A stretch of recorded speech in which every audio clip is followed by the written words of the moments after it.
Underground Bunker. This is your proprietor, Friday afternoon. Just wanted to check in with you about today's big news. If you're seeing this on YouTube, make sure to go to tonyortega.substack.com. You'll see the story I'm talking about. We posted it this morning.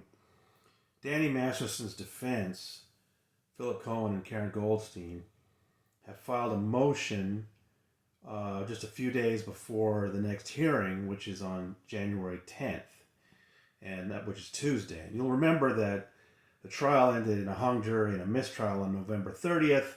Retrial was scheduled for March 27th, and the first hearing is on Tuesday. And in that hearing, we're expecting to hear whether the district attorney has signed off on having a retrial. But ahead of that, Danny's defense team has filed a motion asking Judge Olmedo to dismiss the charges. And what they're basing it on is pretty interesting, because they're basically basing it on the juror interview that Chris Shelton and I did, and that we posted at our Substack. Again, tonyortega.substack.com. A few days after the mistrial, Chris heard from a woman who was a fan of his and who also turned out to be a reader of the Underground Bunker. She was the daughter of the jury foreman, and she was encouraging him to give us an interview, which he did. And I'm grateful to Chris that he brought me in. I did my best just to find out from this juror what were the issues that led to a hung jury. What were the things that they were disagreeing on for all three Jane Does that the charges are based on, as well as Jane Doe 4, Trisha Vesey, who was a corroborating witness. We got some really useful information about what parts of the prosecutor's presentation were not landing the way that the prosecution wanted it to. What were the things the defense had done to create doubt? So we got a lot of information that we didn't have before. I also made sure and asked some questions about some things I'd heard about what might have been influencing the jury and turned out not to be the case. Things like stuff said in the hallway, or what Cohen was wearing, which of course, we found very entertaining, but the juror assured us was not taken into consideration in the deliberations. So now Philip Cohen is asking Judge Olmedo to throw out the charges even if the DA wants to retry the case. And he's basing it on the idea that the jury foreman thinks it will be a waste of time. I personally think the jury foreman interview will actually be very, very useful to the DA. And I think it's a stretch to think that it would convince Judge Olmedo to prevent the DA from another try. Now, we haven't heard yet whether DA Gascon has signed off.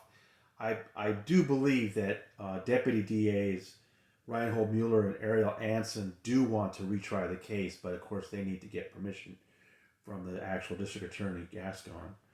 So that's what we're waiting to hear. As of Friday afternoon, early afternoon, when I'm taping this, I've heard from the court that Mueller has not yet filed a response to this motion from Cohen. But then I'll be there Tuesday at the hearing to personally see what Mueller says about this. Now, during the juror interview, Chris Shelton and I did compliment the jury foreman for the method he described. He described how each person got a say, how they set ground rules, how they tried to pay attention to what was just in the testimony. And, I thought that was good because, what you're worried about is that there might be a couple of holdouts or people that are just refuse to negotiate, discuss, deliberate, consider other ideas. But, the jury foreman described a situation where everybody got to participate and, they just couldn't come to an agreement. I did express some surprise in the interview at some of the things he was saying. For example, that Jane Doe 2 was excited, her mother said, to go see Danny Masterson the night she went to his house, and she alleges was brutally raped by him. And that just kind of shocked me that the jury would think it mattered whether she was excited or not, whether her mother thought she was excited, um, why that would somehow change the fact that she didn't give consent to him to have sex and that he brutally raped her. So, I mean, I brought that up in the interview, and of course, Cohen didn't mention that. And I've heard from a lot of women since this interview was posted, outraged at some of the things this juror was saying, just really outdated ideas about consent and rape, and the fact that the Scientology component was completely disregarded, and the prosecution expert, Mindy Mechanic, had explained that women who are attacked by men they know or men they're in a relationship with are going to react in very different ways than women who are attacked by strangers. And she laid out things that were just really similar to what these women went through, even though she was not familiar with their particular cases. I thought it was powerful testimony, but the jury just ignored it, and that's something that I'm glad to know, and I'm sure the DA is glad to know, so that they can plan for a different approach the next time. So, I think that's really what to take away from that interview is that it gives the DA some indication of what this jury accepted and what they didn't accept. I mean, my personal view was they really, based on what this jury foreman said, they want to be told a story. They want to be told a narrative. And the DA was not effective enough at doing that. And so the defense was able to poke some holes and create some doubts. So I think they need to be more effective at delivering the material that's coming, so that it makes sense when they actually hear it.